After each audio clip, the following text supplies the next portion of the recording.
And now a word from our sponsor, Smarsh. For the 7th consecutive year, Gartner has named Smarsh a leader in its 2022 Magic Quadrant for Enterprise Information Archiving. Partnering with an organization like Smarsh is key for forward-thinking organizations to maintain compliance with record-keeping regulations, prepare for litigation events or e-discovery requests, and prevent risky behavior that could damage brand reputation. Smarsh stood out for the following: launching a communications intelligence platform, enhancing voice archiving, enabling compliant adoption of Microsoft Teams, and supporting direct-from-carrier data capture. Read the 2022 Gartner Magic Quadrant to learn why Smarsh was named a leader for the 7th year in a row and positioned furthest overall for completeness of vision. Download the report today at smarsh.com. Again, transfer pricing can come into play, so documentation is real important. And then where is your supply chain function occurring? There has been organizations that have supply chain organizations and a lower cost tax regimes. If you have a supply chain function in Ireland, for instance, which is a lower tax regime. Tom, it refers back to those special purpose entities. And again, you can't emphasize enough the importance of documenting the process. Hello, everyone. This is Tom Fox. I'd like to welcome you to a special 5-part podcast series, Taxman, on the intersection of tax and compliance. In this series, I visit with tax professional Tracy Howell. Tracy has worked at multiple multinational corporations and literally lived across the globe in practicing tax. These episodes include Episode 1, Why Should Tax Talk to Compliance? Episode 2, What is Transfer Pricing? Episode 3, Why Tax Should Have a Seat at the Table? Episode 4, Tax and Supply Chain. And Episode 5, Tax and ESG. I know you will learn a lot in this series, whether you're a compliance professional, legal professional, or other non-tax professional. This special series, Taxman on the Intersection of Tax and Compliance, is a special presentation of the Compliance Podcast Network. Hello, everyone. This is Tom Fox, back again with Tracy Howell for our 5-part podcast series on Taxman, the Intersection of Tax and Compliance. First of all, Tracy, welcome back. Hey, thank you, Tom, and I am the tax man. So, Tracy, today we're going to take up a topic that unfortunately has become more prominent over the last couple of years, and even this week with the Russia invasion of Ukraine, I think has become even more hypercritical, and that's tax and supply chain. One of the things we saw in the pandemic was many companies with long-established supply chains, perhaps not single-source suppliers, but close to single-source suppliers, really found themselves scrambling when huge swaths of the world were shut down because of COVID-19, certainly before the vaccines became available. This week, with the Russian invasion of Ukraine, we've had the largest amount of economic sanctions delivered by any administration in the modern era. So companies are struggling with that. And it really brings up this topic that you and I both want to talk about, which is the role of tax and supply chain. And I'm going to expand that to compliance because compliance also has a huge role in the supply chain. So could maybe start with the basic, how can tax help supply chain to contribute to a company's ability not only to acquire goods and services at the lowest possible cost, but plan for these business eventualities that seem to make it even more challenging? Hey, thanks, Tom. And it truly is a critical issue. Supply chain for an organization, especially an organization that manufactures and in a substantial delivery of materials and services, there's such a critical component in the acquisition of goods that are either consumed or provided in the delivery of services or just manufactured.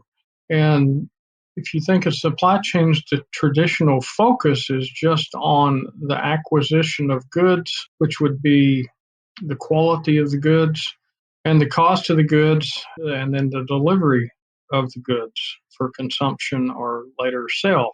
But in each one of those steps, Tom, there can be a substantial tax component in each one of those steps of acquisition costs, which would include some, if you're buying goods in foreign jurisdictions, there can be transaction taxes such as GST or VAT. And then there are terms and conditions that can be incorporated to mitigate those with who's the purchaser, where's the title transferring, and Tom, you and I have worked on that, title transfer, where does the buyer accept title? Tom, I'll use an example. If a company's buying raw materials in a third country, and the shipping terms would normally say title transfers international waters, that's a good thing for the buyer, because that means if I'm buying something in the Russian Federation, for instance, if I take title on international waters, that's a good thing because it shouldn't trigger any transaction taxes.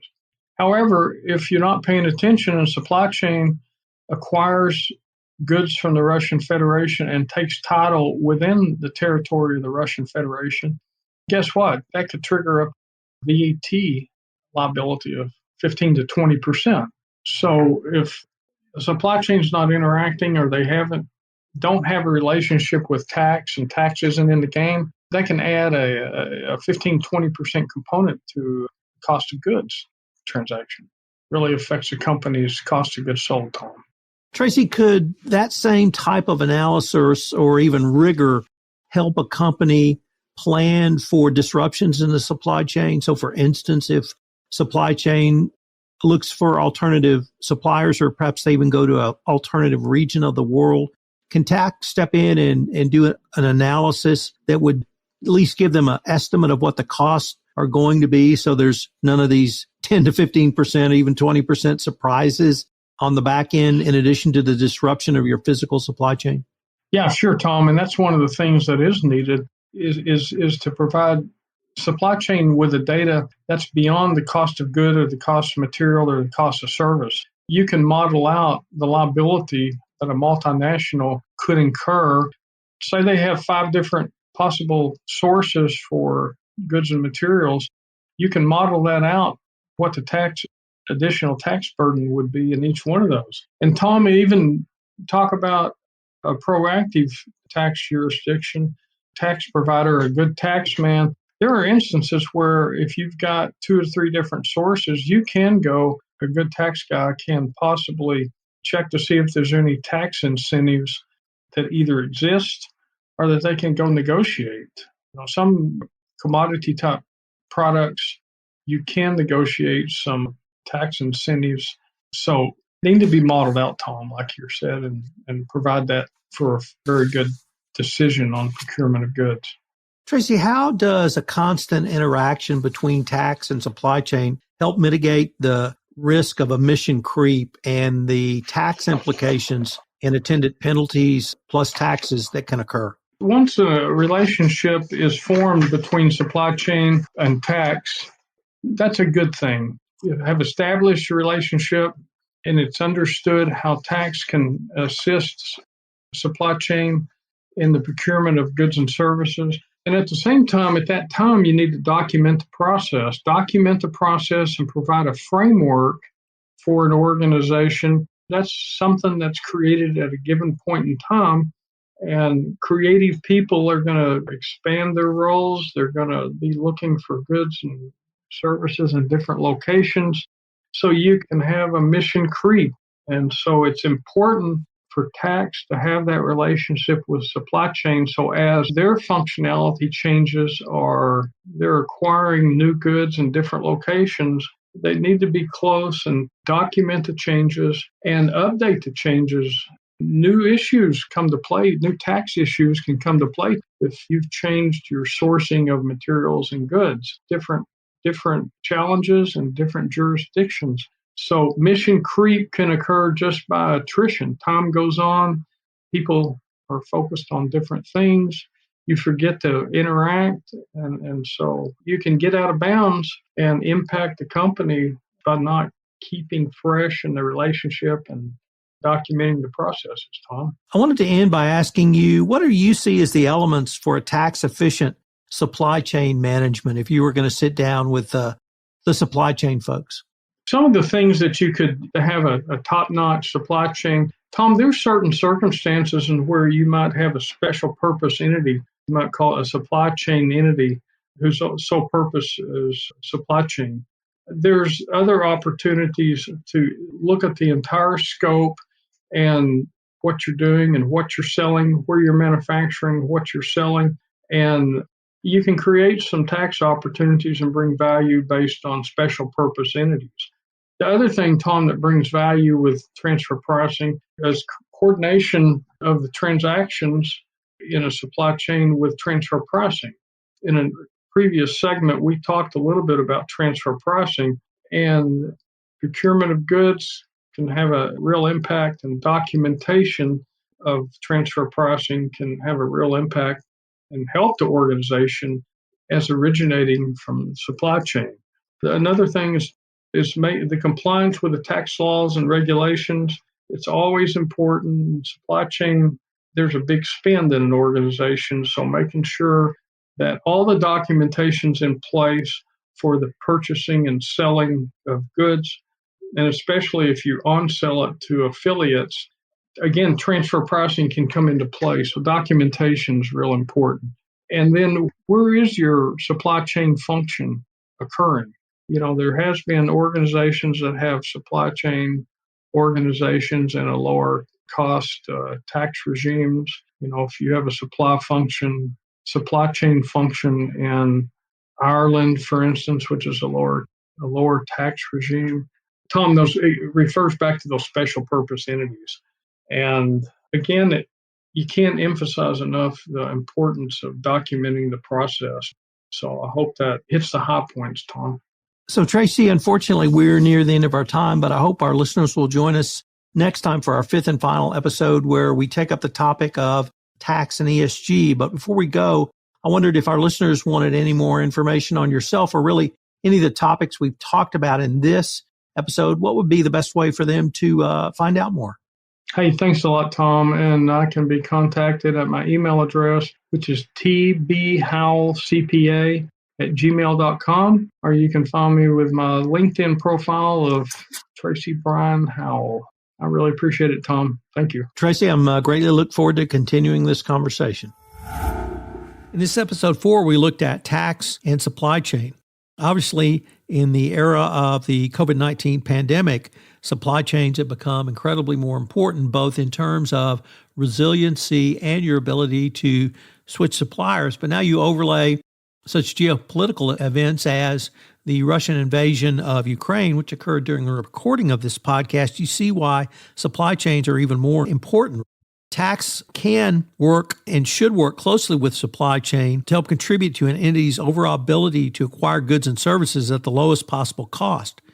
Not the pricing of goods and services, but the mitigation of additional costs such as sales use, taxes, VAT, GST in international jurisdictions, and avoiding inadvertent tax costs that supply chain wasn't aware of.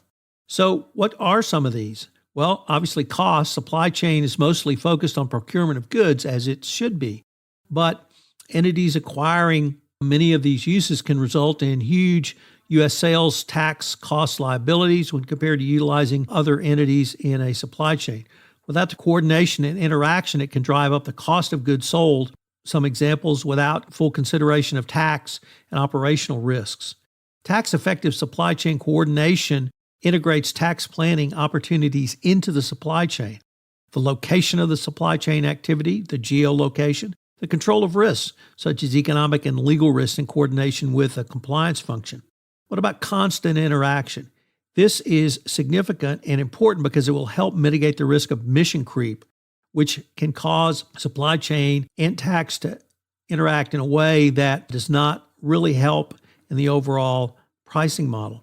Lack of integration and coordination between supply chain and tax can lead to transfer pricing of goods in an unfavorable position.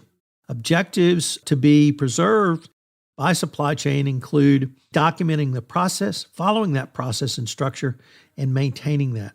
What are some of the elements of an effective supply chain management? Well, specialized entities with proper and limited functions and risks, transfer pricing coordination, including location of purchase entity and centralized management. 3, compliance with tax laws and regulations. 4, documentation, retention of transactions, which can affect both transfer pricing and audits. 5, location of employees involved in the supply chain. Where physically are your employees?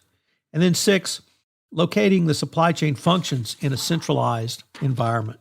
So the importance of supply chain cannot be overstated in 2022 and going forward. And I hope you will consider these points in integrating tax in your supply chain. I hope you'll join us in our final episode, episode 5. We're going to take a look at the intersection of tax and ESG. This is Tom Fox. Thanks so much for listening.